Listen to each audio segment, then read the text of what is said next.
Bom, vamos dar continuidade dos assuntos que nós já vemos falando. Nós estamos na aula número 81. Mudei alguma coisa da apresentação aqui, que aí é fazer uma propaganda minha mesmo, né? A acupuntura praticada na minha clínica, ela é baseada nesses princípios fundamentais que eu dou aula para vocês.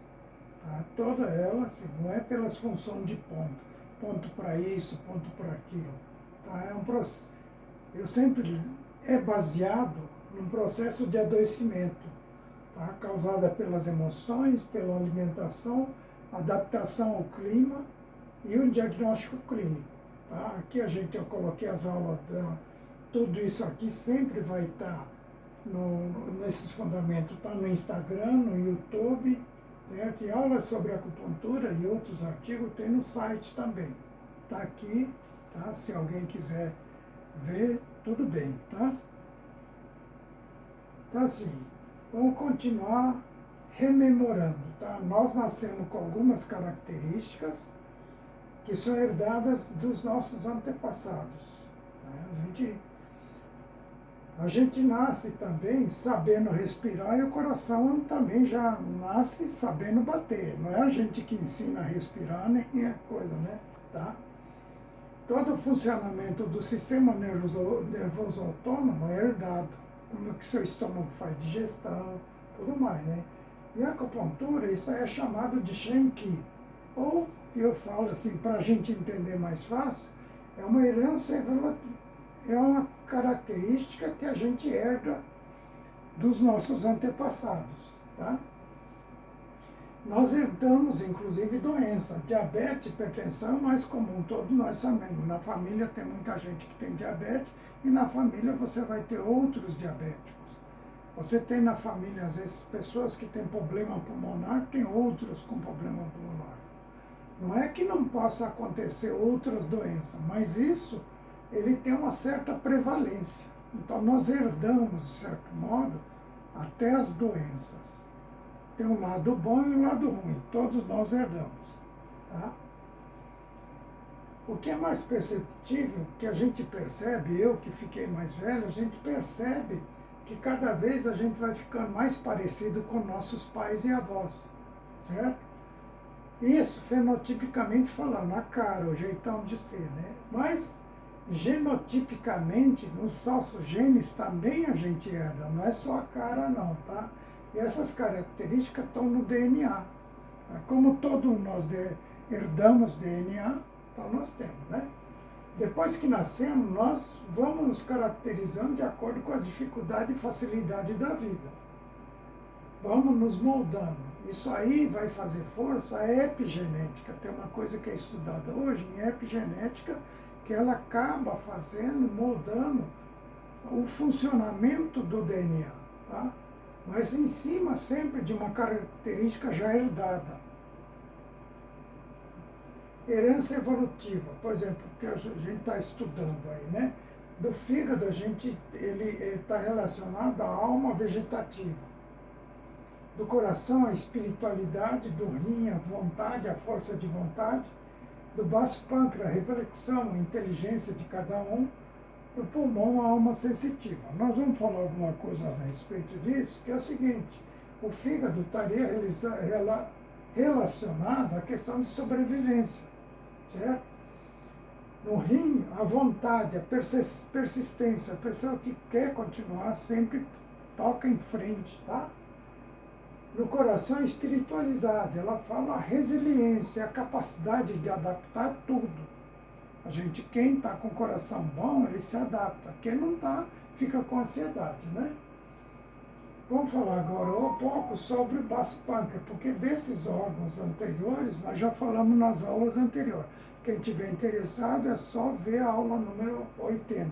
Nós estamos na 81. Tá?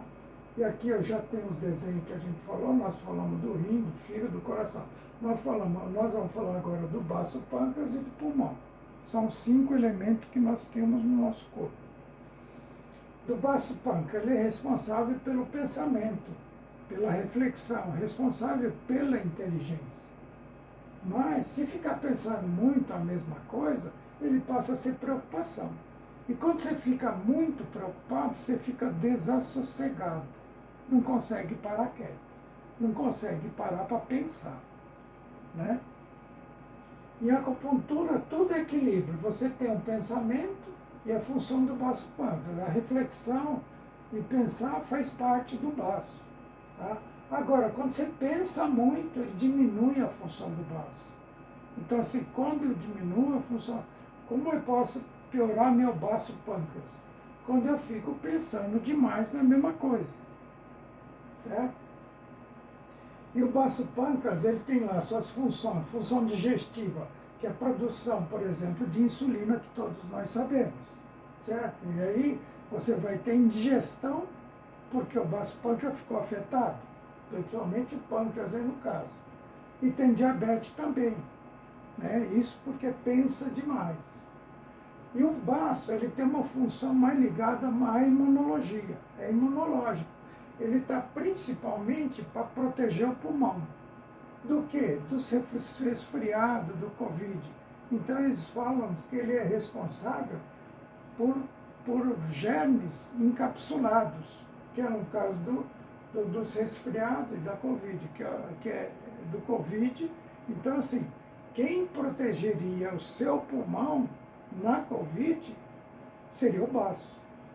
E aí a função do baço que seria importante para proteger nosso pulmão. Tá? O pulmão é a chamada alma sensitiva. Está ligado à sensibilidade de cada um.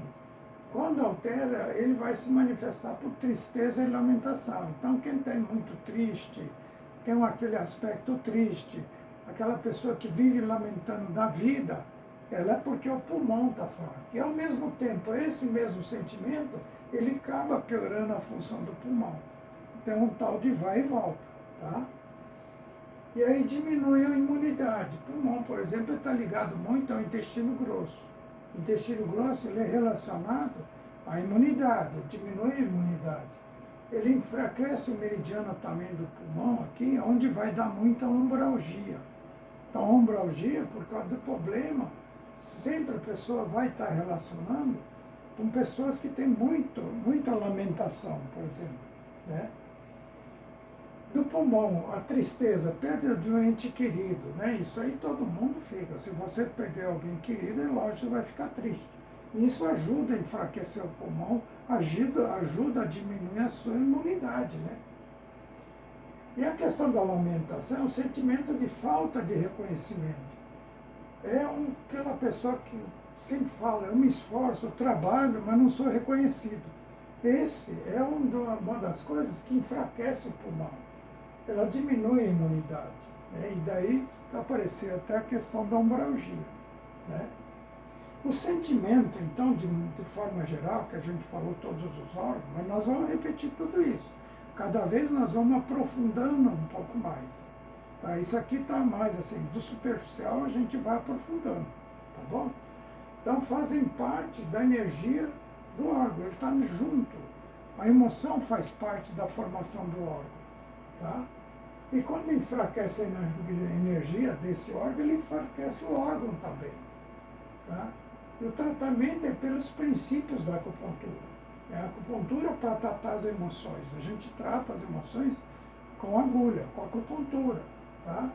E também você pode reforçar a função do seu pulmão, por exemplo, ou do baço pâncreas, todos eles através de uma alimentação mais adequada. Por isso que nós já falamos nos anteriores sobre a alimentação. Então, quem quiser, dá uma revisada nas aulas anteriores, que eu insisti bastante sobre a alimentação. E agora nós estamos entrando na parte mental, na parte das emoções. Nós vamos discorrer cada vez mais profundamente, tá bom? Então, assim, muito obrigado pela paciência e vamos tocar em frente. Até a próxima, então. Muito obrigado.